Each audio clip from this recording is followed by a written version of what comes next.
ओम शांति। आज 16 जून 2026 के बाबा के अनमोल मधुर महावाक्य सुनेंगे। आज की मुरली से पहले गीत बजा है, तू प्यार का सागर है, तेरी एक बूंद के प्यासे हम। गीत में आगे कहा गया है कि बताएं राह भूले हम कहां से। तो बाबा भी बच्चों से पूछते हैं कि बच्चे तुम राह कब से भूले, या द्वापर से भूले या सतयुग से भूले। तो कई बच्चों ने कहा द्वापर से भूले, कोई बच्चों ने कहा सतयुग से भूले। वास्तव में बाबा कहते तुम बच्चे राह भूले हो सतयुग से, क्योंकि ज्ञान सागर बाप आकर ज्ञान दे करके फिर चले जाते हैं तो ज्ञान प्रायलोप हो जाता है। फिर सतयुग से ही हम बाप को याद नहीं करते, न बाप को जानते हैं, तो वहां से ही धीरे धीरे राह भूलना आरंभ हुआ। सीढ़ी नीचे उतरने लगे और जैसे जैसे सीढ़ी नीचे उतरते गए, द्वापर के बाद तो और भी भटक गए, अनेक प्रकार के कर्मकांड में भटक गए। तो राह भूले हम सतयुग से, लेकिन भटके हम द्वापर के बाद। फिर बाबा आकर के संगम पर हम बच्चों को मिलते हैं, राजयोग की पढ़ाई पढ़ाते हैं राजाई पद के लिए, और हमें श्रेष्ठ राज ऋषि राजयोगी बनाते हैं या योगी राज बनाते हैं। सहजता से हम बाबा को याद करके पुनः अपने आप को उस योग्य बनाते हैं, उस लायक बनाते हैं कि हम सतयुग के देव पद को प्राप्त कर सके। तो सुनते हैं आज के बाबा के अनमोल मधुर महावाक्य। ओम शांति। मीठे बच्चे, तुम अभी सच्चे सच्चे राजयोगी हो। तुम्हें राज ऋषि भी कहा जाता है।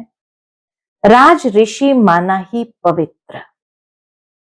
आज की मुरली से प्रश्न है, तुम बच्चे मनुष्य को माया रूपी रावण की दलदल से कब निकाल सकेंगे? उत्तर है, बाबा कहते जब तुम खुद उस दलदल से निकले हुए होंगे।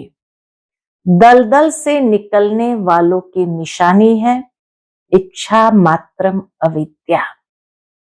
जब खुद उस दलदल से निकले हुए होंगे तब दूसरों को निकाल सकेंगे। और निकले हुए की निशानी है कि इस पुरानी दुनिया में कोई भी इच्छाएं नहीं, इच्छा मात्रम अविद्या। एक बाप के सिवाय और कुछ भी याद न आए। अच्छा कपड़ा पहने, अच्छी चीजें खाएं, ये लालच न हो। क्यों? बाबा कहे तुम पूरा ही वनवाह में हो, इस शरीर को भी भूले हुए, मेरा कुछ भी नहीं, मैं आत्मा हूं। ऐसे आत्म अभिमानी बच्चे ही रावण की दलदल से मनुष्य को निकाल सकते हैं। आज की मुरली से पहले गीत बजा है, तू प्यार का सागर है, तेरी एक बूंद के प्यासे हम। ओम शांति। कोई समय गीत जब बजाया जाता था तो बच्चों से गीत का अर्थ भी पूछते थे। अब बताओ तुम कब से राह भूले हुए हो? गीत में आगे की लाइन आती है, कब से राह भूले हुए हैं। तो बाबा पूछते बताओ तुम कब से राह भूले हुए हो? कोई ने कहा द्वापर से, तो कोई ने कहा सतयुग से। तो बाबा कहते जो कहते हैं द्वापर से भूले हैं वह रॉन्ग है। सतयुग से राह भूले हैं। राह बताने वाला तो अभी तुमको मिला है। सतयुग में राह बताने वाले तो कोई नहीं जानते। सतयुग में भी राह बताने वाले को कोई नहीं जानते। वहां कोई बाप को जानते ही नहीं, वो या भूले हुए हैं। भूलना भी ड्रामा में नूंद है। फिर बाबा कहते भूलना भी ड्रामा में नूंद है। फिर अभी राह बताने आए हैं। फिर से बाबा आकर के हमें राह बताते, कहते हैं ना, प्रभु राह बताओ। हम सतयुग से लेकर बाप को भूले हैं। बाबा प्रश्न पूछते हैं बुद्धि चलाने के लिए। कब से राह भूले हैं? ये प्रश्न जो बाबा ने पूछा, बाबा कहे ताकि बच्चों की बुद्धि चले। तो बाबा प्रश्न पूछते हैं बुद्धि चलाने लिए। यह ज्ञान ही निराला है ना। ज्ञान का सागर बाप ही है। बाप सन्मुख समझाते हैं, ज्ञान का सागर, सुख का सागर मैं ही हूं। तुम भी जानते हो बरोबर, पतित पावन भी एक ही बाप है। यह तो भक्ति वाले भी मानते हैं कि परमात्मा एक है। पावन दुनिया है ही शांति धाम और सुख धाम। अब सुख धाम और दुख धाम आधा आधा है, ये तो बच्चे अच्छी रीति जानते हैं। बाप प्यार का सागर है, तभी तो सब उनको फादर कह पुकारते हैं। परंतु वो कौन है, कैसे आते हैं, ये भूल जाते हैं। 5000 वर्ष की बात है। बरोबर इन देवी देवताओं का राज्य था। सतयुग में है सदगति, फिर दुर्गति कैसे होती है, कौन बताए? बाप ही आकर समझाते हैं। द्वापर से तुम्हारी दुर्गति हुई है, तब तो बुलाते हैं। तुम समझते हो यह कोई नई बात नहीं है। बाप कल्प कल्प आते हैं। अभी निराकार बाप आत्माओं को समझाते हैं। कोई भी अपनी आत्मा को नहीं जानते। ऐसे कभी कोई नहीं बताएंगे कि हमारी आत्मा में सारा पाठ भरा हुआ है। कभी नहीं कहेंगे कि मैं अनेक बार ये बना हूं, पाठ बजाया है। ड्रामा को वो जानते ही नहीं। करके लाखों हजारों वर्ष कहे, फिर भी ड्रामा तो है ना। चलो, अगर 5000 साल के बदले लाखों हजारों वर्ष कह दिया, लेकिन है तो ड्रामा। ड्रामा रिपीट होता है, यह तो कहेंगे ना। यह ज्ञान बाप ही बच्चों को सन्मुख देते हैं। मुख से बात कर रहे हैं। इस समय बाबा सन्मुख मुख से बात कर रहे हैं। तुम जानते हो हमको शिव बाबा ने ब्रह्मा द्वारा अपना बनाया, ब्राह्मण बनाया है। शिव बाबा का ये बच्चा भी है, वन्नी भी है, यानी स्त्री भी है। कौन? ब्रह्मा बाबा। शिव बाबा का ये बच्चा भी है, ब्रह्मा बाबा, और वन्नी भी है, स्त्री भी है। देखो कितने बच्चों की संभाल की जाती है। अकेला मेल होने कारण सरस्वती को मददगार बनाया है कि बच्चों को संभालो। ये बातें शास्त्रों में नहीं है, यह है प्रैक्टिकल। बाप ही राजयोग सिखाते हैं।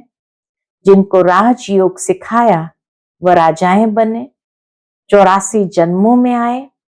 बाइबल, कुरान, वेद, शास्त्र आदि पढ़ते तो बहुत है, परंतु समझते कुछ भी नहीं। अभी तुम कोई तत्व योगी नहीं हो। बाबा कहते अभी तुम कोई तत्व योगी नहीं हो।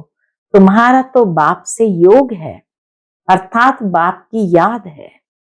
तुम अभी राजयोगी, राज ऋषि हो, अर्थात योगी राज हो। राजयोगी, राज ऋषि हो, अर्थात योगी राज हो। योगी पवित्र को कहा जाता है। स्वर्ग की राजाई लेने लिए तुम योगी बने हो।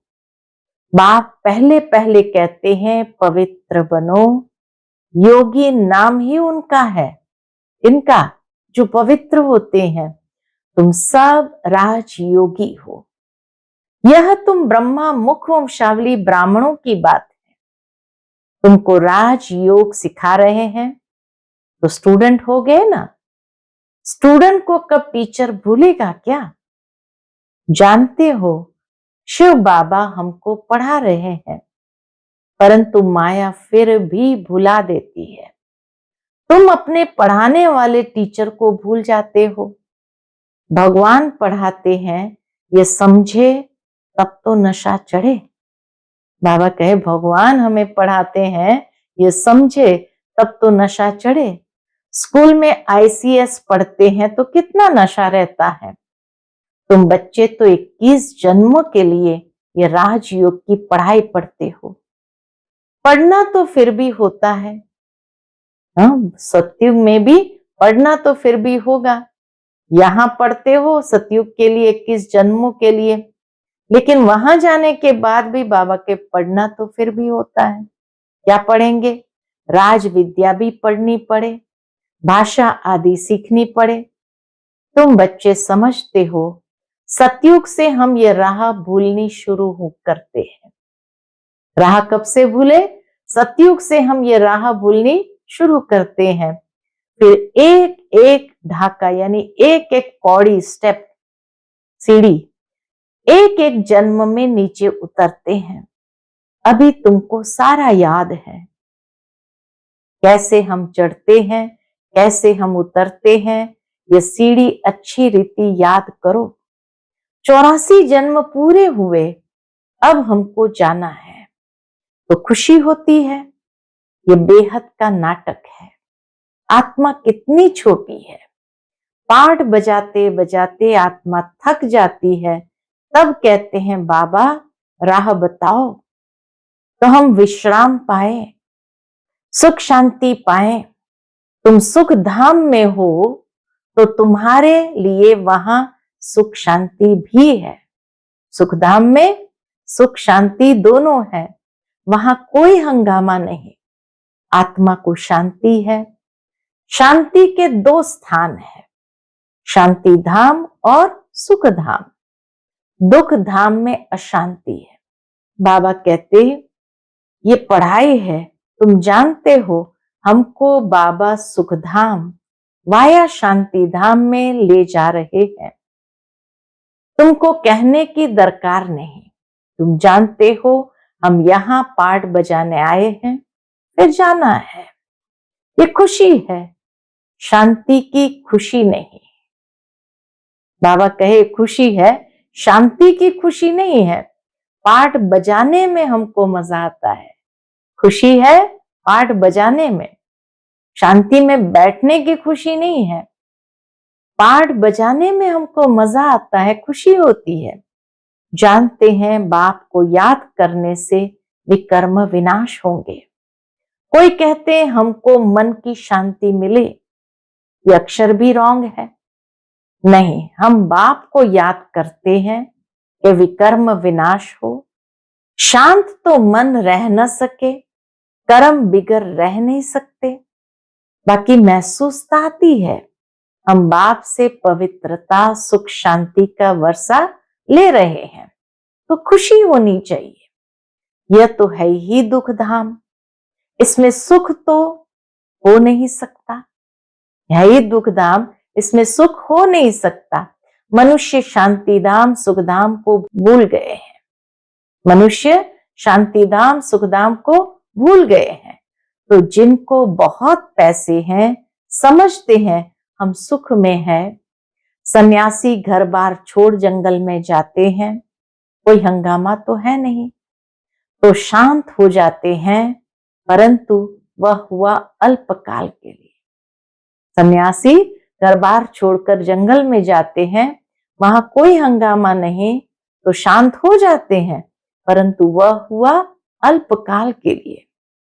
आत्मा का जो शांति स्वधर्म है, उसमें तुम शांति में रहते हो।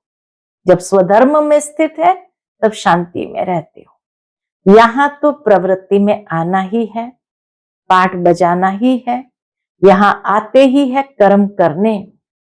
कर्म में तो आत्मा को जरूर आना ही है। तुम बच्चे समझते हो, ये समझाने बेहद का बाप दे रहे हैं। निराकार भगवान वाच, अब तुम जानते हो हम आत्मा है, हमारा बाप परम आत्मा है। परम आत्मा माना परमात्मा, उनको यह आत्मा बुलाती है। आत्माएं परमात्मा को बुलाती है। वह बाप ही सर्व का सद्गति दाता है। अब बाप कहते बच्चे देही अभिमानी बनो, यही मेहनत है। आधा कल्प से जो खाद पड़ती है वह इस याद से ही निकलेगी। तुमको सच्चा सोना बनना है। जैसे सच्चे सोने में खाद मिलाए फिर जेवर बनाते हैं, तुम असल में सच्चा सोना थे, फिर तुम्हारे में खाद पड़ती है। अब तुम्हारी बुद्धि में है, हमने पाठ बजाया है। अब हम जाते हैं पियर घर। जैसे विलायत से जब पियर घर लौटते हो तो खुशी होती है, तुम्हें भी खुशी है। तुम जानते हो बाबा हमारे लिए स्वर्ग लाया है, बेहद के बाप की सौगात है। स्वर्ग बेहद के बाप की सौगात है। और क्या सौगात है? बेहद के बाप की सौगात है, बेहद की बादशाही अर्थात सदगति। सन्यासी लोग मुक्ति की सौगात पसंद करते हैं। कोई मरता है तो भी कहते हैं स्वर्गवासी हुआ। सन्यासी कहेंगे ज्योति ज्योत समाया, जिसमें सब मिल जाएंगे। अब वह तो रहने का स्थान है जहां हम आत्माएं रहती हैं, बाकी कोई ज्योति व आग थोड़ी है जिसमें सब मिल जाए। ब्रह्म महतत्व है जिसमें आत्माएं रहती है, बाप भी वहां रहते हैं, वह भी है बिंदी। बिंदी का किसको साक्षात्कार हो तो समझ नहीं सकेंगे। बच्चे बहुत कहते हैं बाबा याद करने में दिक्कत होती है, बिंदी रूप को कैसे याद करें? आधा कल्प तो बड़े लिंग रूप में याद किया। बाबा कहे, बच्चे कहते हैं बाबा बिंदी रूप को कैसे याद करें? आधा कल्प तो बड़े लिंग रूप को याद किया। वह भी बाप समझाते हैं, बिंदी की तो पूजा हो न सके, इनका मंदिर कैसे बनाएंगे? बिंदी का मंदिर कैसे बनाएंगे? बिंदी तो देखने में भी ना आए, इसलिए शिवलिंग बड़ा बनाते हैं। बाकी आत्माओं के शालिग्राम तो बहुत छोटे छोटे बनाते हैं। शिवलिंग बड़ा बनाते हैं, बाकी आत्माओं का यादगार शालिग्राम तो बहुत छोटे छोटे बनाते हैं। अंडे मिसल बनाते हैं। कहेंगे पहले यह क्यों नहीं बताया? कई बच्चे कहते पहले क्यों नहीं बताया? परमात्मा बिंदी मिसल है।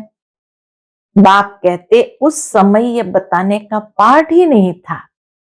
अरे तुम आईसीएस शुरू से क्यों नहीं पढ़ते हो? पढ़ाई के भी तो कायदे है ना। कोई ऐसी बात पूछे तो तुम कह सकते हो। अच्छा, बाबा से पूछते हैं, वह हमारे से बड़ी टीचर है, उनसे लिख कर पूछते हैं। बाबा को बताना होगा तो बताएंगे, वह तो कहेंगे आगे चलकर समझ लेंगे। एक ही टाइम तो नहीं सुनाएंगे ना, सारी बातें एक ही टाइम में तो नहीं सुनाएंगे। ये सब है नई बातें। तुम्हारे वेद शास्त्र में जो है बाप बैठ सार बताते हैं, यह भी भक्ति मार्ग की नूंद है। फिर भी तुमको पढ़ने ही होंगे, फिर भी तुमको पढ़ने ही होंगे। ये भक्ति का पाठ बजाना ही होगा। पतित बनने का भी पाठ बजाना है। कहते हैं भक्ति के दुबन में फंस गए हैं। बाहर से तो खूबसूरती बहुत है, जैसे ऋण के पानी का मिसाल देते हैं, भक्ति भी सुहानी यानी बहुत आकर्षक है। भक्ति भी सुहानी आकर्षक बहुत है। बाप कहते ये ऋण का पानी है, मृत तृष्णा के समान। इस दुबन में फंस जाते हैं, फिर निकलना ही मुश्किल हो जाता है। एकदम फंस पड़ते हैं, जाते हैं औरों को निकालने, फिर खुद ही फंस पड़ते हैं। ऐसे बहुत फंस पड़े। आश्चर्यवत सुनंती कथनती औरों को निकालवंती, चलते चलते फिर खुद फंस पड़ते हैं। कितने अच्छे अच्छे फर्स्ट क्लास थे। बाबा कहे कितने अच्छे अच्छे फर्स्ट क्लास बच्चे थे, फिर उनको निकालना बड़ा मुश्किल हो जाता है। बाप को भूल जाते हैं तो दुबन से निकालने में कितनी मेहनत लगती है। कितना भी समझाओ बुद्धि में नहीं बैठता। अब तुम समझ सकते हो कि हम माया रूपी रावण की दलदल से कितना निकले हैं। जितना जितना निकलते जाते हैं उतना उतना खुशी होती है। जो खुद निकला होगा उनके पास शक्ति होगी दूसरे को निकालने की। बाण चलाने वाले कोई तीखे होते हैं, कोई कमजोर होते हैं। भील और अर्जुन का भी मिसाल है ना। अर्जुन साथ रहने वाला था। अर्जुन एक को नहीं, जो बाप के बनकर बाप के साथ रहते हैं उनको कहा जाता है अर्जुन। साथ में रहने वाले और बाहर में रहने वाले की रेस कराई जाती है। भील अर्थात बाहर रहने वाला तीखा चला गया। दृष्टांत एक का दिया जाता है। बात तो बहुतों की है, तीर भी एक ज्ञान का है। हर एक अपने को समझ सकते हैं हम कितना बाप को याद करते हैं। और कोई की याद तो नहीं आती है। अच्छी चीज पहनने व खाने की लालच तो नहीं रहती। यहां अच्छा पहनेंगे तो वहां कम हो जाएगा। हमको यहां तो वनवाह में रहना है। बाप कहते हैं तुम अपने इस शरीर को भी भूल जाओ। यह तो पुराना तमो प्रधान शरीर है। तुम स्वर्ग के मालिक बनते हो। इच्छा मात्रम अविद्या। दलदल से बाहर निकले उसकी निशानी है इच्छा मात्रम अविद्या। बाप कहते तुम यहां जेवर आदि भी नहीं पहनो। ऐसे क्यों कहते हैं? बाबा क्यों कहते हैं कि जेवर आदि भी नहीं पहनो? इसके भी अनेक कारण है। क्या कारण है? कोई का जेवर गुम हो जाएगा तो कहेंगे वहां बीके को देकर आई है। और फिर चोर चकार भी रास्ते में चलते छीन लेते हैं। आजकल मैया भी लूटने वाली बहुत निकली है। फीमेल भी डाका मारती है। दुनिया का हाल देखो क्या है। तुम समझते हो ये दुनिया बिल्कुल विशालय है। हम यहाँ शिवालय में बैठे हैं शिव बाबा के साथ। वह सत है, चैतन्य है, आनंद स्वरूप है। आत्मा की ही महिमा है। आत्मा ही कहती है मैं प्रेसिडेंट बना हूं, मैं फलाना हूं। और तुम्हारी आत्मा कहती हम ब्राह्मण हैं। बाबा से वर्षा ले रहे हैं। आत्म अभिमान में रहना है, इसमें ही मेहनत है। यह मेरा फलाना है, यह मेरा है, ये याद रहता है। हम आत्मा भाई भाई है ये भूल जाते हैं। बाबा कहते हैं दैहिक संबंध ये मेरा है ये याद रहता है। और हम आत्मा भाई भाई है ये भूल जाते हैं। यहां मेरा मेरा छोड़ना पड़ता है। मैं आत्मा हूं, इनकी आत्मा भी जानती है। बाप समझा रहे हैं, मैं भी सुनता रहता हूं। पहले मैं सुनता हूं, भले मैं भी सुना सकता हूं, परंतु बच्चों के कल्याण अर्थ कहता हूं। तुम सदा समझो कि शिव बाबा समझाते हैं। विचार सागर मंथन करना बच्चों का काम है। जैसे तुम करते हो वैसे मैं भी करता हूं, नहीं तो पहले नंबर में कैसे जाएंगे। लेकिन अपने को गुप्त रखते हैं। पहले नंबर में नहीं तो कैसे जाएंगे।